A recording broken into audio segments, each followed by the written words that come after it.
Ashhadu Allah ilaha illallah.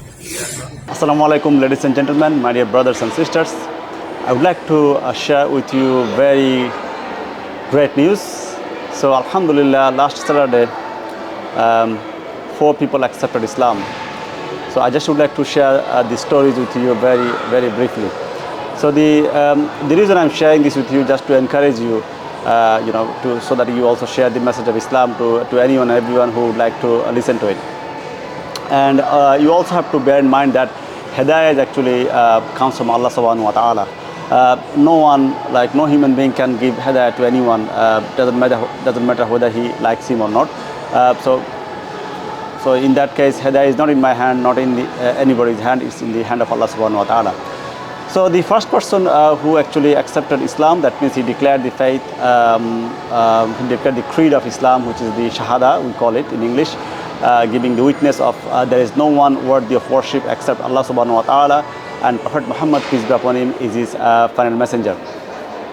So if somebody believes that in their heart and say that with their tongue, that means he or she become Muslim.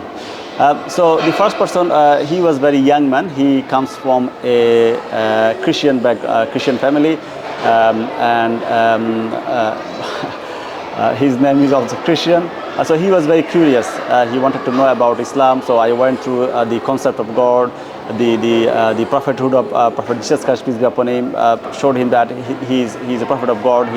He's a messenger of God, and obviously he is not the Son of God, or neither he is God himself. So we went through some of the logic, some of the verses from the Bible and Quran, and it basically appealed to him that Jesus Christ could not be a God or Son of God, because anybody who eats food, who needs rest, and when he gets tired, that means they cannot be God. That entity cannot be God, because God by default he does not get tired, and neither he require food. So even in that layman definition, Jesus Christ cannot be God himself. So he accepts that, and he also accepts the prophethood of Prophet Muhammad, peace be upon him, because we went to some of the logic and some of the examples. So he was convinced, and Alhamdulillah, he accepted Islam. The next person, she's a lady. She was already influenced by some of her Muslim friends. So she knew the 5 pillars of Islam, Ramadan, the Salah and other pillars. But the reason, I would say, the interesting reason she was holding back not to accept Islam was because she thought she said, I need to stop eating pork, or I need to stop drinking alcohol, which I can't do that. Cannot do that at that moment. So I will not accept Islam because I cannot stop eating pork, or neither I can stop drinking alcohol. Then I explained to her, look, accepting faith is one thing and practicing is different. No one is expecting you to become perfect Muslim from day one. As an example, if you get admission into university, you are not expected to become graduate on the first day. Yeah, so you need to go through some tests, some exams. Spend 1 year, 2 year, 3 year. Then you get your degree after the final exam.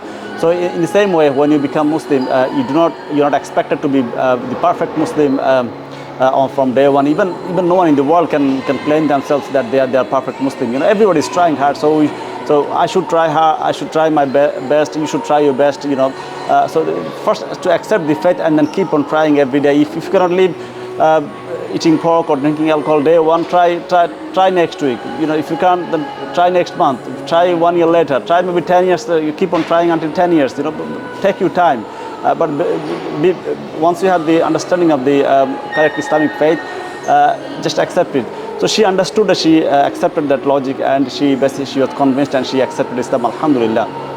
The next person, her name is Sufiyah. She is from Somalia. She actually born in a Muslim family, but last few years she considered herself not to be remain in the fold of Islam because of her activities and sin and so on. But she understands that she needs to revert. She returned to Islam. She understands her mistakes and faults and sins. So she feel guilty for that. But the reason, obviously, is the same reason as the person I described earlier.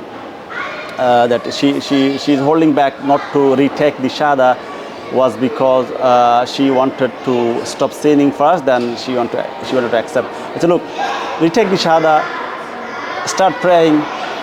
Inshallah, Allah subhanahu wa ta'ala will help you and guide you to even not to commit any more sins. So once you try that, inshallah you'll be okay, because Allah subhanahu wa ta'ala mentions in Quran, A'udhu billahi minash shaitanir rajim, Inna salata tanha 'anil fahsha'i wal munkar.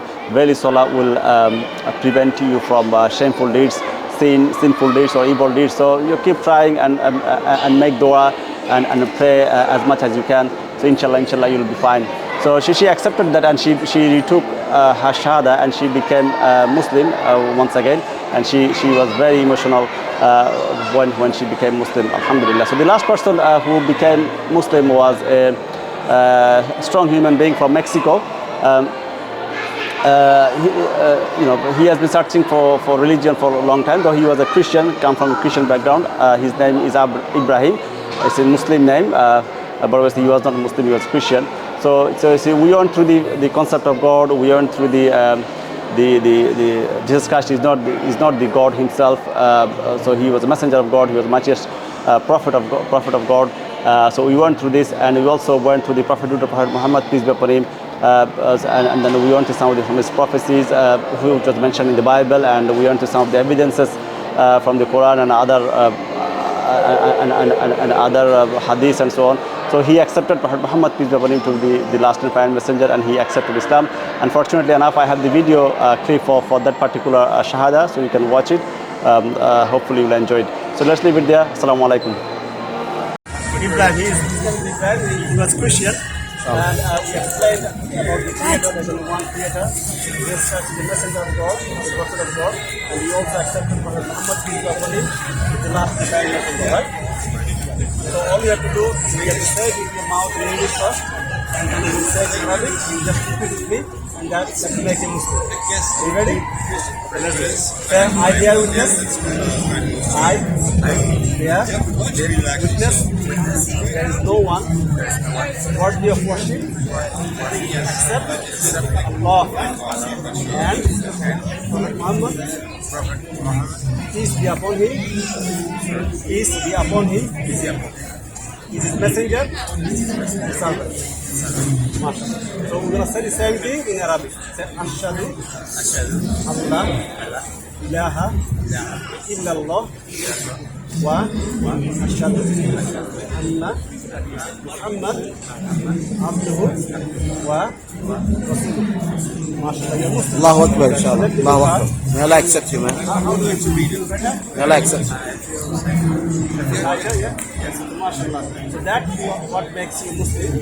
So now next is to learn how to pray. So once you find someone in the facility, Muslim, you can approach them to learn how to pray and so on. But if you don't find them, you can go to Inshallah, we have details. We give the details. Say how to pray like Prophet or how to pray like Muslim. In the Spanish language, they will teach you how to do that. Yeah. Because he lives in Mexico. We have. Oh, you live in He Mexico. lives in Mexico, so maybe YouTube will be good. So I'll give him the address. MashaAllah, I feel really good for you. I pray Almighty God makes you successful in this world and in the hereafter. So you